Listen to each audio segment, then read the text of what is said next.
Гаасан гарагийн өглөө хөтөлбөр зочны ярилцлагаар үргэлжлэн та бүхэн шууд хүрэх гэж байна. Ингээд энэ өглөө хөтөлбөрийн уран бүтээлчийн урилгаар манай студид соёлын яамны урлаг уран бүтээлийн газрын дарга Сэргэлэн иржээ. Танд өглөөний мэндийг хүргэе. Сайхан амарсан уу? Сайхан амарлаа. Өглөө хөтөлбөрийг үзэж байгаа бүх үзэгчдэд бас энэ гоё өглөөний мэндийг хүргэе. Маш их баярлалаа. Тэгэхээр 9-р сарын 2 дахь 7 хоног болгоны амралтын өдрүүдэд тийм ээ соёл урлагийн ажилтны өдөр тохиодгоо. Тэгэхээр танд юун төрөнд энэ айн өдрийн мэндийг бас давхар хүргэж байна. Маш их баярлалаа. Ингээд Монголынхаа өнцөг бүрт одоо ажиллаж уран бүтээлээ тойрвж байгаа 483 одоо тийм соёл урлагийн байгууллага байдаг, үйлчлэгээ үзүүлдэг. Тэгээд энэ байгууллагуудад бол давхарцсан тоогоор мөн бас хувийн одоо хувь даасан хувь уран бүтээлчд байдаг, продакшнууд байдаг. Ингээд нэг 7115 гаруй уран бүтээлчд хамрагдт юм аа. Энэ бүх хүмүүстээ бас энэ сайхан өглөөний мэндийг хүргээд энэ баярын мэндийг хүргэж байна. За соёл урлагийн байгууллагад ажилладаг хүмүүсийн яг соёл урлагийн ажилтны өдөр яг ямар үйл ажиллагаа зохион байгуулагддаг юм бэ? Энэ өдөр ер нь бусад өдрөөс юугаар онцлогтой байна? Магадгүй бас коронавирусын цар тахал гэж зарим нэг үйл ажиллагаанууд хязгаарлагдмал болсон болов. Тийм ээ. Ер нь бол засгийн газрын тогтоол гараад анх 1993 оноос эхлээд соёл одоо түүхэн ой тэмдэглэлт өдрүүдийг тэмдэглэн өнгөрүүлэх гэсэн энэ өдрүүдийн жагсаалтанд бол соёл урлагийн ажилтны өдөр тэмдэглэн өнгөрүүлэх гэсэн юм тогтоол гарсан байгаа.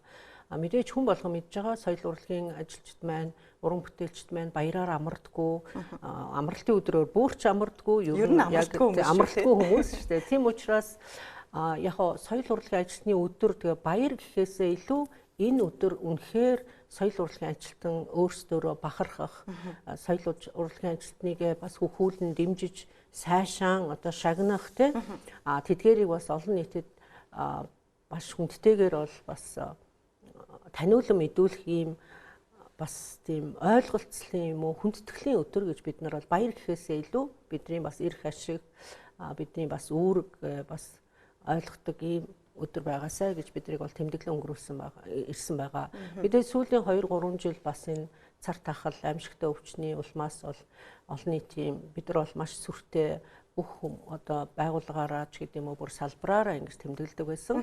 Тэгээд тэр бол мэдээж хумигдсан. Одоо цомхон байгууллага болон өөрсдийнхөө одоо яг энэ дэг журам ямар журам гарсан энэ журамдаа захирагдаал даруухан тэмдэглэж байгаа. Соёл урлаг гэдэг бол тухайн улсын бас нэг илэрхийлэл болж явдаг зүйл яхаа аргагүй мó. Тэр улсын соёл, зан заншил, ард иргэдийн харилцаа хандлага байдаг юм уу? Туулж ирсэн түүхийг хүртэл бид тухайн соёл урлагийнх нь салбараар дамжуулж мэдэж авч болдог шүү дээ. Тэгэхээр манай улсын хувьд яг энэ салбар ариун их түүхтэй бид маш их уламжлалыг хадгалж ирсэн арт түмэн гэж хэлж болно. Тэгвэл үүнийг бид түгээн дэлгэрүүлэх, олон улсад сурталчлан таниулахад нөгөө уран бүтээлчдийн маань нүрийг хөдөлмөр оршиж байдаг. Тэгэхээр тэдгээр уран бүтээлчд өнөөдөр өөрсдийн тэр бүтээсэн ариун их туршлага цаашлаад бусдад түгээж байгаа аз жаргалаа улам их түгээн дэлгэрүүлэх их хүсэл тэмүүлэлтэд хөтлөгдөн энэ өглөө сэрж байгаа болоо гэдэгт итгэлтэй байна л да. Үүнийг дэмжихийн тулд төр засгаас явуулж одоо хэрэгжүүлж эхэлсэн бас нэг гайхалтай зүйл нь соёлын яамыг бий болгосон явдал юм болов гэж олон хүмүүс санал нэгдэх байхаа. Тэгэхээр соёлын яам яг ингэж тусдаа салбарлаж гараад 1 жилийн хугацааг бас ардаа үдлээ шүү дээ. Тэгэхээр энэ хугацаанд ямар үйл ажиллагаануудыг хийж хэрэгжүүлсэн бэ? Бас соёлын яамны амжилт бүтээлээс та энэ өглөө дурдхан зүйтэй болов. За тэгээ. Тэгэхээр ямарваа нэгэн тусгаар тогтносон эрхчлөлөөтэй улс орны түүх, соёл бол өөрөө тэр улсын баталгаа нь байдаг, оршин тогтнох үндэслэл нь байдаг, олон улсад өөрийгөө таниулж идэг софт павер уу зөөлөн хүчний бодлогынх нь нүүр царай байдаг учраас соёлын салбар гэдэг бол ер нь бол тэргүүлэх чиглэлийн одоо салбараа гэж хэлэхэд бол бидний үүх түүхийг чи хэн байсан бэ? Өнөөдөр хэн байгаа? Маргааш чи хэн болох юм бэ гэдгийг түүчилж явдаг юм одоо луужин гэж хэлж болох салбар юм л да. Тэгэхээр үнэхээр Монголын төр засаг ухаалаг шийдвэр гаргаж 24 жил нэг бусад салбарын одоо хажууд байсан нэгжийн хэлбэртэй үйл ажиллагаа, бодлогын үйл ажиллагаагаа хийж байсан энэ байгууллагыг үнэхээр бие даасан төрийн захиргааны төв статустай соёлын одоо нэршилтэй ийм бие даасан 24 жилийн дараа 21-р зууны одоо бие даасан соёлын яам анх удаа байгуулагдаад 1 жил болж байна. Гэхдээ энэ 1 жилийн хугацаанд бид нар маш олон зүйлүүдийг бол хийж амжлаа. Мэдээж одоо 1 жилийн дотор бид нар шив шинхэн байгуулагдаад бүх юм хийсэн гэвэл одоо буруу ойлголт. Мэдээж энэ олон жил энэ соёл урлагийг одоо аваад явж исэн үе үеийн манай одоо бодлого тодорхойлж исэн ахмадуудын бидэр дээр үлдээсэн суурин дээр бид нэр тулгуурлаад ямар ч байсан 3 хуулиа батлуулж чадсан. Соёлын тухай хуулийн шинжилсэн найруулгыг бол 1994 оноос хойш 14 удаа бас нэмэлт өөрчлөлт явуулаад бие дааж одоо ингэ шинжилсэн найруулгыг одоо шив шинээр бий болголоо. Анх удаа музейн тухай хуулийг батлуулж чадлаа их хурлаараа. Мөн кино урлагийг дэмжих тухай хууль гээд хүмүүсийн маш их анхаарлыг нэг ялангуяа кино урлагийн уран бүтээлчдийн сонирхол зөвхөн Монголын биш гадаадын бас хамтарч уран бүтээл хийдэг уран бүтээлчдийн бас анхаарлын төвд нэлээд олон жил байсан. Ер нь сүүлийн 20 жил яригдсан л да энэ хууль. Тэгээ ямар ч байсан биелэлээ олж чадлаа. Энэ бол үнэхээр төрийн захиргааны төв байгууллага бие дааж байгаа статустай юм яам бол өөрөө бодлогын одоо хууль эрх зүйн орчных нь одоо суурь нь маш сайн хүчтэй дархлаатай байх хэрэгтэй. Тийм учраас бид нар ямар ч байсан ингээд нийтдээ номын сангийн тухай хууль, соёлын өвгийн тухай хууль, хамгаалах тухай хууль гэдэг ингээд 5 үндсэн хуультай болцсон. Мэдээж энэ хуулиудыг дагаад маш олон журам, хуулиуд бол мэдээж ерөнхий байдаг тийм. Тэгэхээр журмууд бол батлагдана. Тэгээд мөн кино урлагийг дэмжих сантай болж байгаа, соёл урлагийг дэмжих сан маань бас үйл ажиллагаагаа нэлээд эрчимжүүлж байгаа. Тэгэхээр бас биднэрт өөдтөө ирээдүйтэй сайхан одоо ажлууд бидний хүлээж байгаа манай салбар бол гэрэл гэгээд бас байгаа гэж хэлэхэд бол би бол өнөөдөр яг энэ үгийг хэлэх ёстой гэж бодож байна тийм. Тэгээд мэдээж урд нь нэгж байгаад ерөнхий одоо том зураглалаар хардаг байсан бол өнөөдөр одоо статустай бие таасан яам маань өөрөө энэ орхигдоод байсан маш олон урлагийн төрлүүдийг төрлөөр нь бол зэрэг хөгжүүлэхийг бол хичээж байна бодлохоор гэхдээ мэдээж ямарваа нэгэн салбарт өөрийн одоо тэргүүлэх чиглэл гэж бас байдаг. Мөн дагалдаад явах чиглэлүүд ч гэсэн байгаа. Тэгэхээр энэ жил бас энэ олон хууль батлагдаад журмууд ингээд хэрэгжээд ирэхлээр үйл ажиллагаагаа өргөжүүлэх арга хэмжээнүүдийнхаа агуулгыг бас арь том зургаар харах ийм одоо стратегийн бас төлөвлөлтүүд гарч ирж байгаа. Манай яамны энэ жилийн стратегийн төлөвлөгөөн дээр бол Монгол соёл, Монголын баялаг юм а гэдгээр бол манай сайд бол илүү энийг бол нэлээд том зургаар гарч байгаа. Энийг дагалдаад цахим соёл, бүх нийтийн соёлын боловсрол, соёлын бүтээлч үйлдвэрлэх гэсэн ийм 3 арга хэмжээг урд нь бол үндэсний хөтөлбөр гэж явагддаг. Ийм арга хэмжээнүүдийг шинээр бол төлөвлөж байгаа. Ингээд удахгүй бас засгийн газраар орж ийн маань тогтоолоор батлагдах юм бол манай одоо тэр миний түрүү хэлээд байсан орхигдоод байсан урлагийн соёлын төрлүүд маань ингээд жигд бас хөгжих ийм боломж бодлогууд нь гарч ирнэ.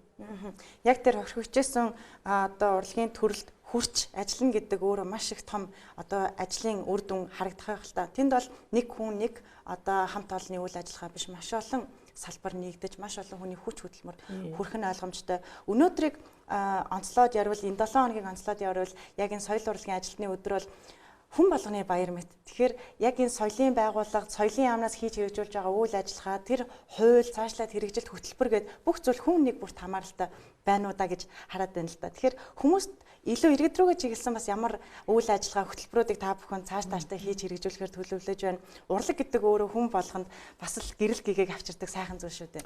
Ер нь бол бас төрийн захиргааны төв байгууллагын яамны нэг бодлогын үйл ажиллагаа бол мэдээж соёлын үйлчлэгийг ард иргэдэд хүртээмжтэй болгох, бүх хүнд хүрэх. Гэхдээ бас нэг ийм ойлголт байгаа л да.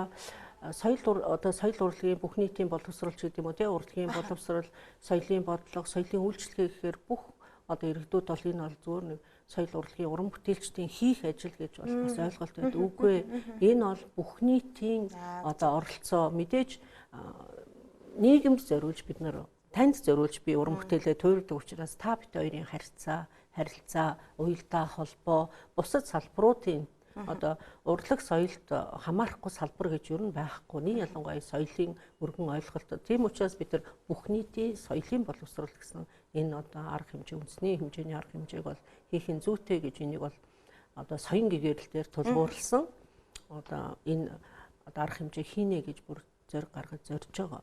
Тэгэхээр одоо энэ бид нар одоо үнэхээр энэ цар тахлын үед бас одоо нормал лайф ч гэдэг юм уу те одоо яг ямар одоо тенденцээр амьдрах юм бэ гэдэг ийм сонголт гарч ирж байгаа л да. Яг ингэж байгаад ах юм уу маска зүгээл ингээд те бүх юм хориотой ингээд байгаад идэх юм уу. Нэг бол маска өмсөн тайлан тэр үйлчилгээг одоо хүрх хэмжээнд нь бас тэр хууль дүрмийнхэн дагуу ингээд хийгээд явах юм уу? Энэ ард түмэн чи яах юм бэ? Соёл урлаг гүйцэхгүй, дуу хоороо сонсохгүй, тий бүжиг наадмаа харахгүйгээр цаашаа яаж амьдран хөгжин дэмжих юм бэ гэдэг энэ асуудал бол дэлхийн хүн төрөлхтөнд өөрөө тавигдж байгаа. Тэгээд яг энэ цар тахлын ялангуяа Улаанбүрсд байгаа энэ үед бол бас тийм судалгаанууд дээр бас ажиллаж үзлээ л дээ. Тэгэхээр бидэрт бол хамгийн ойрхон байж болох нэг жишээ бол Сингапурын одоо туршлага байна. Тэрийг бол жоохон ингээд уншаад судлаад ирэхээр тэр нөгөө ард иргэдэд хүрэх гэж байгаа урлагийн соёлын одоо энэ боловсрал үйлчилгээг ард иргэд бас өөрөө бий болгох тэр чадамжийг бий болгох тэр одоо менежмент дээр илүү ажилласан юм байна. Тэгэхээр гэртээ ганцаардмал байгаа хүмүүс энэ ялангуяа одоо вакуумжуулсан олон нийтэд харьцахгүй байгаа тэр гэр бүлийн гишүүдүүд өөрсдөө урлаг дээр тулгуурсан урлагийн боловсрол өөрийгөө хөгжүүлэх. Тэгэхээр тэр нөгөө урлагийн мөн чанарыг сайн ойлгоод өөрөө уйдахгүй байх, өөрийгөө хөгжүүлэх тийм боломжууд нь гарч ирж байгаа. Тэгэхээр урлагийн боловсрол бүх нийтийн боловсрол дээр суурилсан энэ одоо мэдрэмж, энэ чадварыг иргэд өөрсдөө эзэмшээд авчих юм бол бас юм энэ урлаг гэдэг ойлголт бас юм илүү тийм ойрхон болох юм болов уу гэсэн тийм кейсүүд бол нэлээд гарч ирж байна. Нэг үеуд бол бас эргээд урлагийг илүү сайхнаар ойлгож хүлээж авах тэр цар хүрээнд хэлсэн болов уу гэж харагддаг л та. Тэгэхээр хүн болгоны дотор урлагийг хайрладаг, урлагийг одоо сайхан талаас нь олж харж чаддаг тийм зүйлс байдаг бах. Магадгүй та хэрвээ өнөөдөр урлагийн ажилтны энэ өдрийг өөрийн баяр мэтэр хүлээж авч чадчих байгаа бол та нийгэмтэйгээ өхөл нийлүүлэн алхаж байгаа гэж өөртөө мөн баяр үргээрэй гэж хүсэж байна. Ингээд энэ өглөө бидний урилгыг аваад студид маань ирээд ярилцсан танд маш их баярлалаа. Ажилд нь төлөвлөж байгаа бүх зүйлд нь амжилт хүсье. Баярлалаа. Танай студид ч гэсэн соёл урлагийн бас салбар харьяалагддаг хүмүүстээ өглөө болгон оюунлаг, гэгээлэг мэдээллүүдийг хүргэдэг нь та бүхэнд бас амжилтыг хүсье. Маш их баярлалаа. Тэгэхээр урлагийн тэнгэр эх орны минь урлагийг ивэж дэлхийн тэр тавцанд манай соёл урлагийг мөнхөд гаргаж явах болтугай гэсэн өрөөлийг дэвшүүлээд бид ярилцлагаа өндөрлүүлж өглөө хөтөлбөрөө цааш үргэлжлүүлж байна.